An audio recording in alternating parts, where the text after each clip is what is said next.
Biogad Savoir plus simplement, un podcast pas seulement pour les fans de bio, informés et interdisciplinaires. Bienvenue chez Biogad, votre astuce secrète pour tout ce qui concerne la biologie. Si vous voulez en savoir plus, vous êtes au bon endroit. Je m'appelle Ulrike Randl-Gadora. Je suis anthropologue physique et j'enseigne la biologie dans un lycée général en Autriche. La dernière fois, j'ai parlé des origines de notre projet sur les abysses avec Monica Bright et de l'enthousiasme avec lequel mes élèves de 3e ont développé des idées pour notre projet. Dans l'épisode d'aujourd'hui, nous nous penchons sur le projet qui a finalement été réalisé par Monica Bright et son équipe, même si cela ne s'est pas passé exactement comme nous l'avions imaginé. La question de recherche que nous voulions explorer était de savoir quel type de nourriture les animaux des grands fonds préfèrent lorsqu'on leur propose quelque chose qu'ils ne trouvent normalement pas, et cela en comparant deux sites totalement différents sur la dorsale médio-océanique du Pacifique oriental, une source hydrothermale, un fumeur noir et du basalte nu. Alors, peut-on offrir aux animaux des abysses quelque chose qu'ils ne pourront pas refuser? Passons maintenant à nos 3 hypothèses et aux réflexions qui nous ont conduits à les formuler. Contexte de l'hypothèse. 1.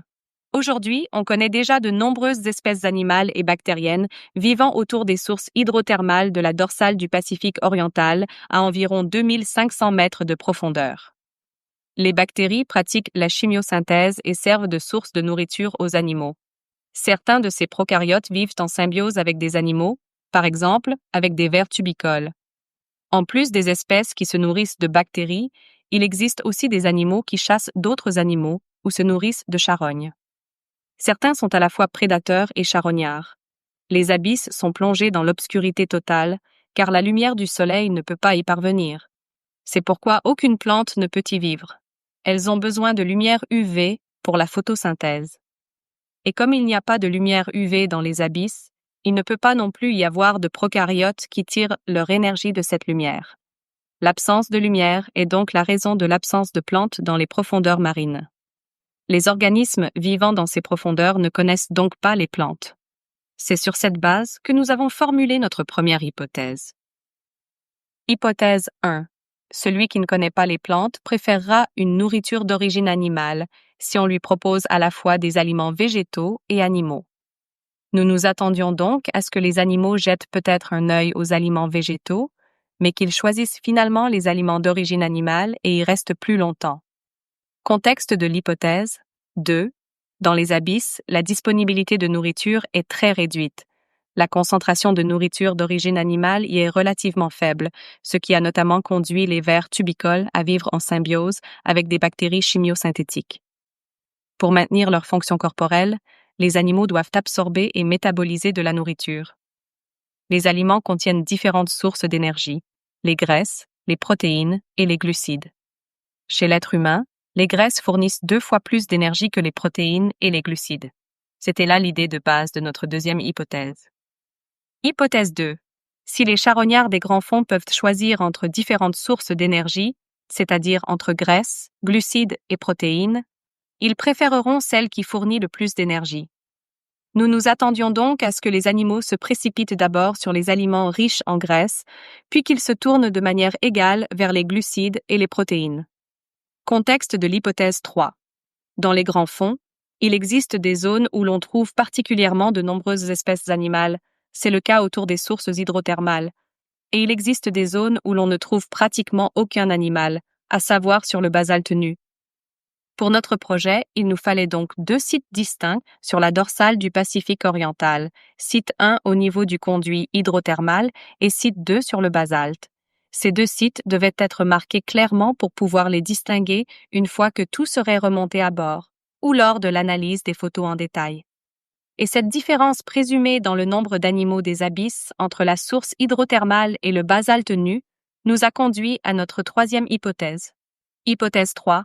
Si l'on propose la même nourriture au même moment dans une zone peuplée d'animaux et dans une zone non peuplée, elle sera préférentiellement consommée dans la zone peuplée, peut-être parce que le chemin est plus court et que la nourriture est trouvée plus rapidement, ou parce qu'il est peut-être moins dangereux de s'y rendre. Nous nous attendions donc à voir beaucoup moins d'animaux sur le basalte nu que près du conduit hydrothermal, dans le cadre de notre expérience, bien entendu. Qu'avons-nous utilisé pour vérifier ces 3 hypothèses? Parlons donc du matériel nécessaire. Pour réduire les frais de transport, l'équipe de Monica a acheté les aliments sur un marché au Costa Rica.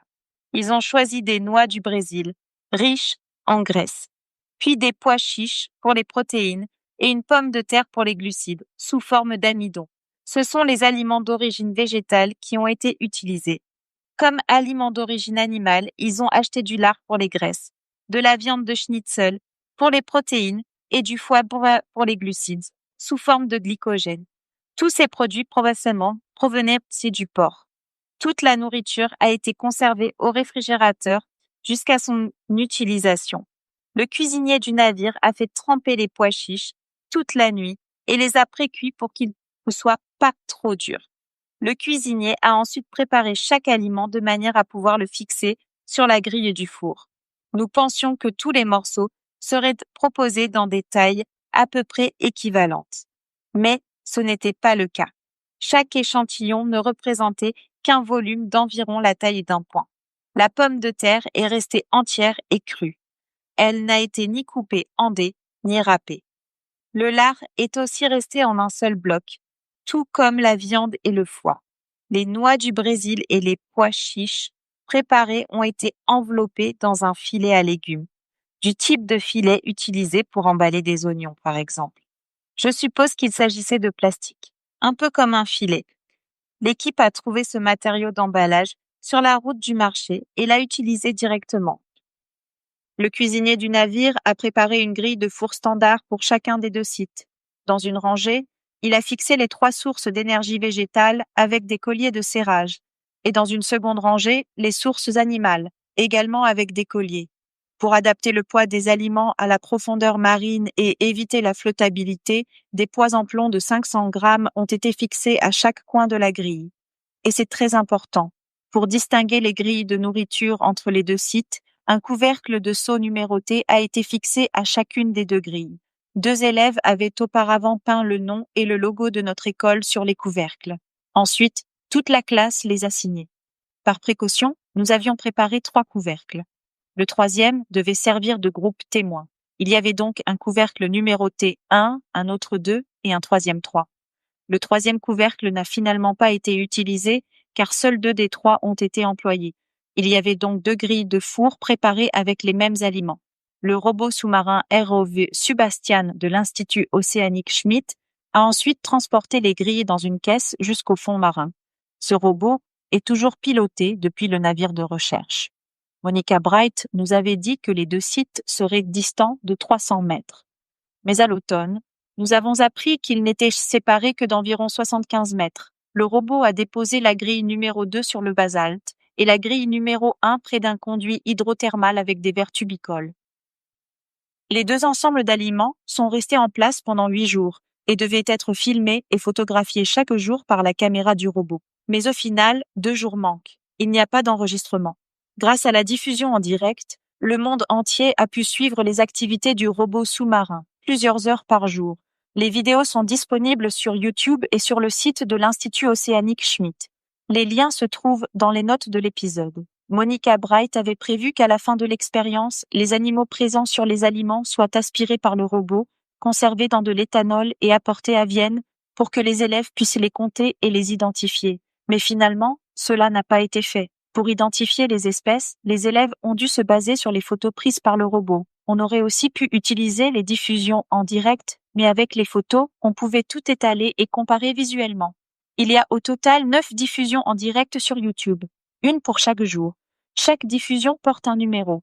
Le jour où les 2 expériences ont été transportées depuis le bateau à la surface de l'eau jusqu'au fond marin et positionnées aux 2 emplacements est appelé le jour 0. Le flux en direct correspondant porte le numéro 548. On peut y observer comment le robot plongeur place les différents projets sur le fond marin. On y voit notre projet, celui d'une école primaire de Piran en Slovénie, le projet d'un artiste, ainsi que le projet de recherche de Monica Bright et de son équipe. Ces diffusions en direct portent principalement sur les expériences du projet de recherche. Et comme elles peuvent durer jusqu'à 10 heures, je précise dans cet épisode de podcast à quel moment on peut voir notre projet. Dans cette première diffusion en direct, notre projet scolaire est visible pendant environ 5 minutes à partir de la minute 54:16. Il se trouve dans une caisse portant l'étiquette BB2. Le robot plongeur extrait la grille du four avec les échantillons de nourriture et le couvercle numéro 2 portant le logo de notre école, puis la place sur le basalte, juste à côté de l'autre projet scolaire. Vers la fin de cette séquence, on aperçoit une partie du projet de recherche de Monica Bright à l'arrière-plan à droite. La diffusion dure plus de 9 heures au total. À partir de 5h27 minutes 4 secondes, on peut revoir les échantillons de nourriture pendant environ 5 minutes, cette fois avec quelques animaux des profondeurs visiblement intéressés.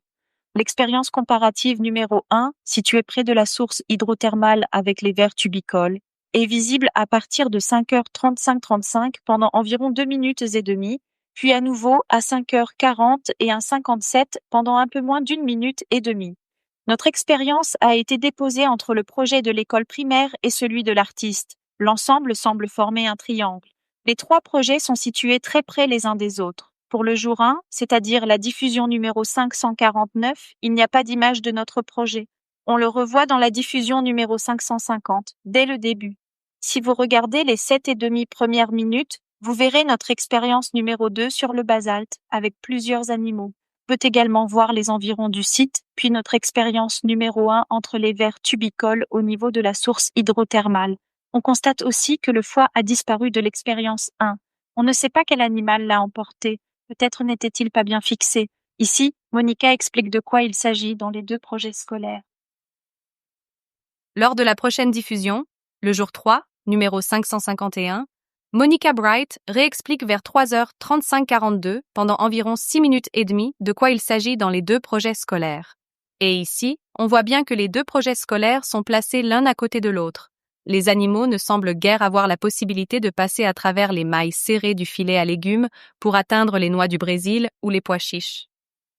Peu après, l'expérience comparative numéro 1 à la source hydrothermale est montrée pendant environ 3 minutes. Là aussi, on voit bien à quel point les 2 projets scolaires et celui de l'artiste sont proches. Sur notre expérience 1, on ne voit aucun animal, tout le contraire de l'expérience 2 sur le basalte. Ensuite, l'artiste explique en quoi consiste son projet, et on voit brièvement notre projet une nouvelle fois. Dans cette diffusion, les différentes expériences de l'équipe de recherche sont également présentées. Dans le live stream numéro 552, notre projet est visible dès le début de la vidéo. Les 6 premières minutes concernent l'expérience numéro 2 sur le basalte. Le robot plongeur met environ 1 minute pour atteindre le second site, où se trouve notre expérience numéro 1 parmi les vers tubicoles. On peut observer cet essai pendant environ 2 minutes et demie. Dans le live stream numéro 553, le jour 5, notre projet scolaire réapparaît dès le début. Pendant près de 5 minutes, on voit l'expérience 2 sur le basalte, puis environ 6 minutes de l'expérience 1 au niveau de la source hydrothermale.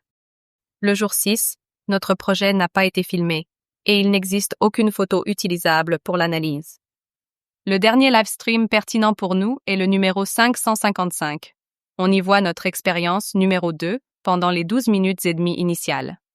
Le ROV Subastian la transfère dans une caisse pour son acheminement à la surface.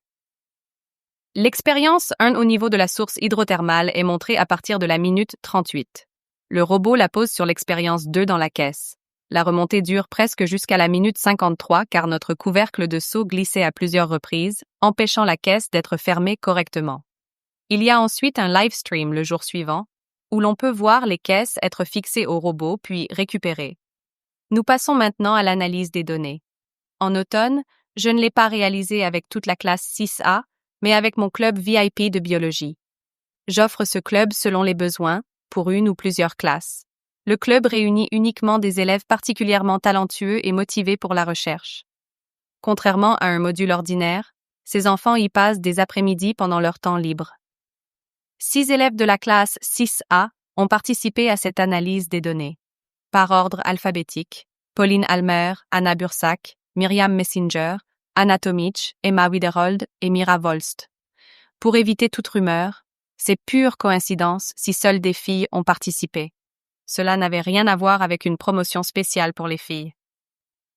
Je vais maintenant expliquer comment nous avons collecté les données brutes et en extrait les résultats.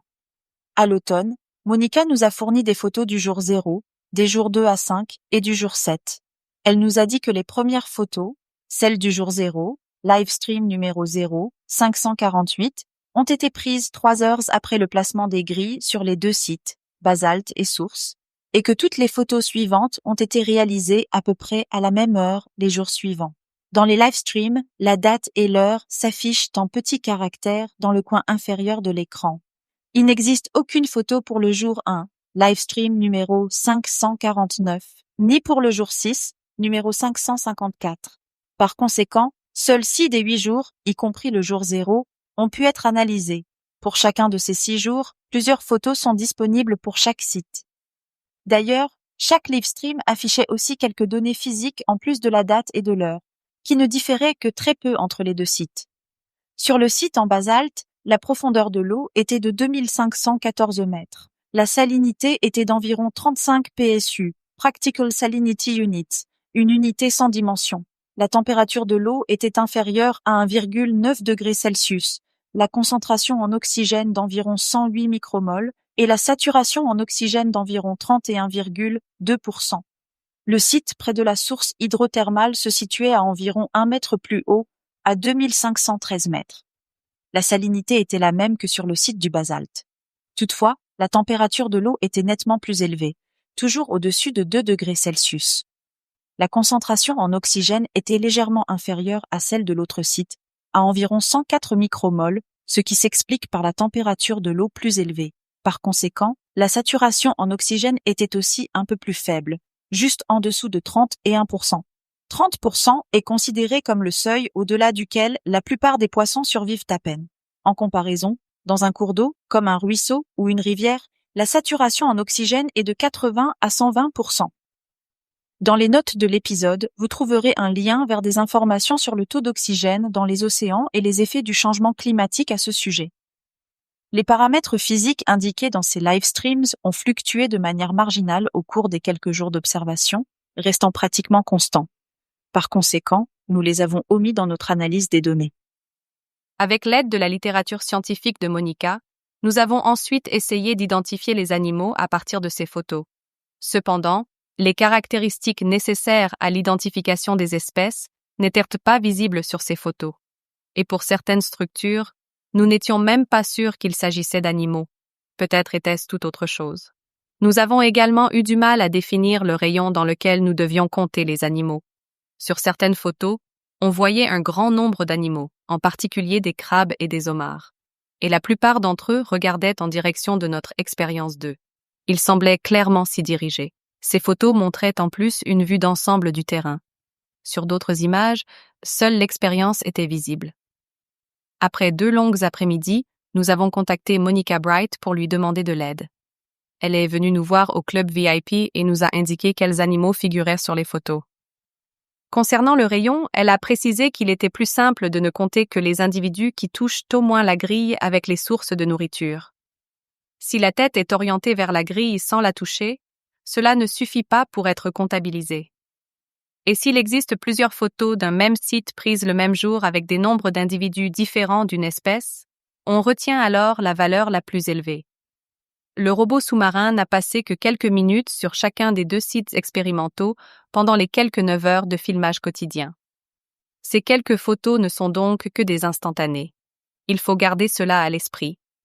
Lors du comptage, l'endroit précis où se trouvait un individu sur la grille du four jouait également un rôle. Si les pièces buccales d'un individu étaient situées sur une source de nourriture, cet individu était attribué à cette source. Cela signifie qu'on pouvait supposer qu'il goûtait au moins au lard, à la viande, au foie, aux noix, aux pois chiches ou à la pomme de terre.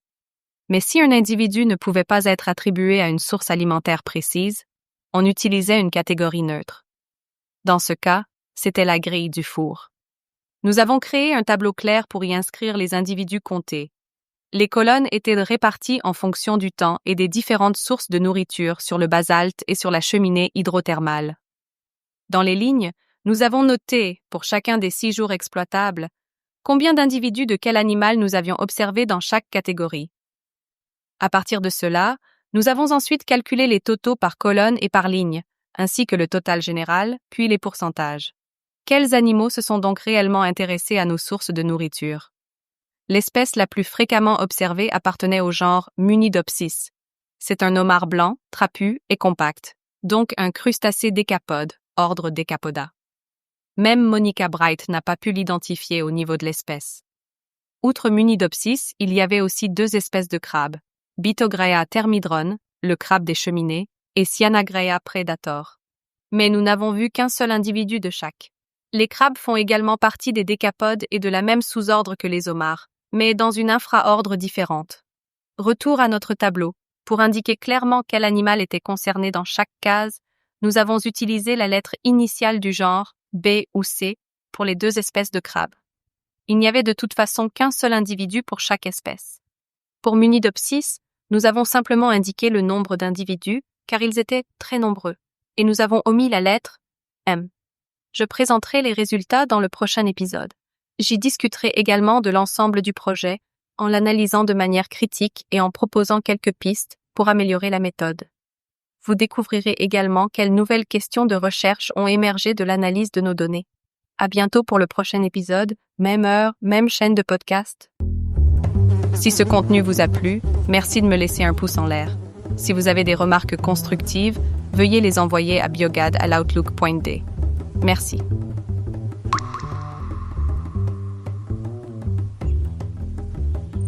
C'était un épisode du Biogad de Ulrike Randel Gadora sur différents sujets de la biologie. Celles et ceux qui veulent en savoir plus sont entre de bonnes mains avec elle.